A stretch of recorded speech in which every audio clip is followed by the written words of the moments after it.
NATO considers its next move. A close ally of President Zelensky has accused Western countries of cowardice for not giving more military support to the Ukrainian army.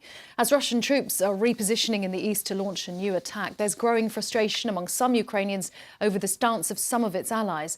Our World Affairs editor John Simpson reports from Lviv. At an Orthodox church in Lviv, there's a double funeral. Both soldiers were in their 40s. Both died fighting with the Ukrainian forces in the east of the country. NATO estimates that Ukraine's losses are something like a third of Russia's. In this bitter war, the Ukrainians have two advantages: a ferocious determination to drive the Russians out and the weaponry that they're getting from NATO. But the Ukrainian government wants more weapons, urgently. Maksym Kozystsky is the governor of Lviv and a close ally of President Zelensky. What does Ukraine need most? Is it medical supplies, is it clothes, is it food, or is it weapons? Ви знаєте, звичайно, що основна допомога, яку ми потребуємо, це потреба в сучасному озброєнні. What we need the most is modern weapons, anti-ship systems, anti-aircraft systems, systems with which we can fight against tanks and aircraft, as well as heavy weapons, because we have to stop the enemy. But our goal is not to stop the enemy, it's to oust him from Ukrainian land.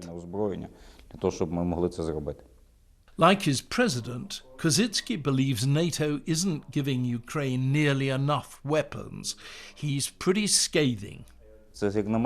In my opinion, from the West, there's a policy of double standards and cowardice. It's cowardice not to call a spade, and cowardice not to take any position. And cowardice leads to tragedies. Ukraine is starting to get tanks from NATO, elderly Soviet-made ones from the Czech Republic. But what Ukraine really wants is more heavy guns and more missile systems. NATO insists it's supplying them as fast as possible, but it's not as much or as quickly as Ukraine says it needs. John Simpson, BBC News, Lviv. Let's go live to Lviv now in western Ukraine, talk to the BBC's Emma Vardy. Emma, just what does Ukraine and Western intelligence believe is going to be happening in the east of Ukraine, a region that's already been at war for 8 years, and how soon?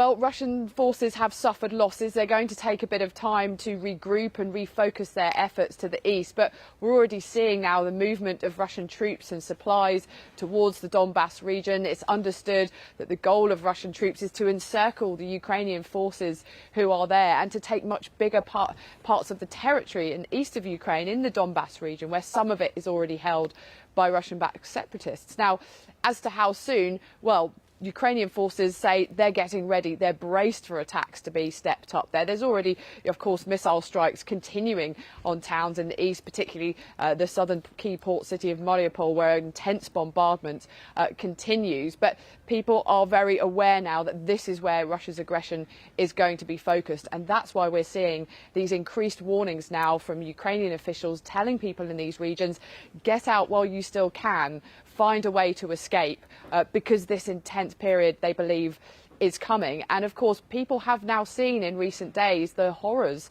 that have been left behind in the areas around Kyiv, where Russian forces have withdrawn, the apparent brutality that has taken place there, the alleged war crimes that the Ukrainian president continues to tell world leaders about, and people are afraid. So we are seeing now the movement of thousands of people getting out of the regions of eastern Ukraine, where it's believed the Kremlin wants to focus its efforts.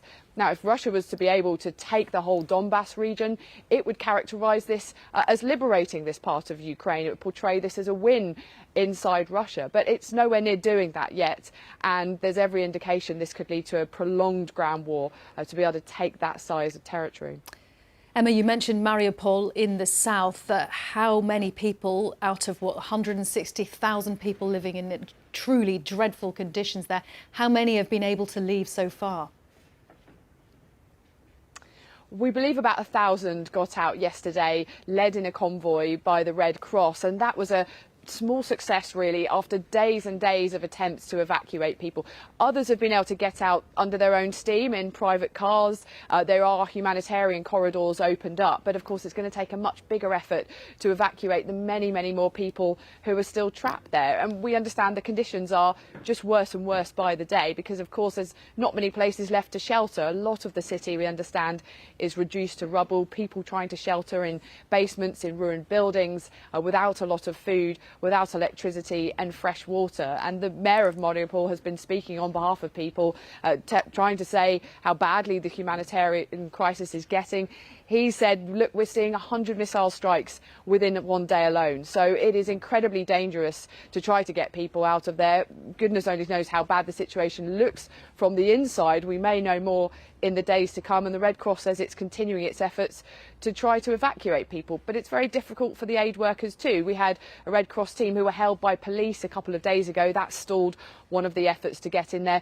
Other times they've had to pause evacuation efforts because they're not quite sure of the high-level security guarantees that are quite in place to ensure the safe passage of people to get out. So it is still an absolutely desperate situation there.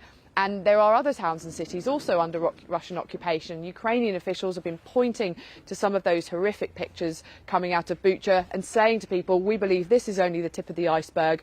The world is yet to see what has gone on in other areas that are still occupied by Russian forces. Emma, thanks very much. Emma Vardy there in Lviv in western Ukraine.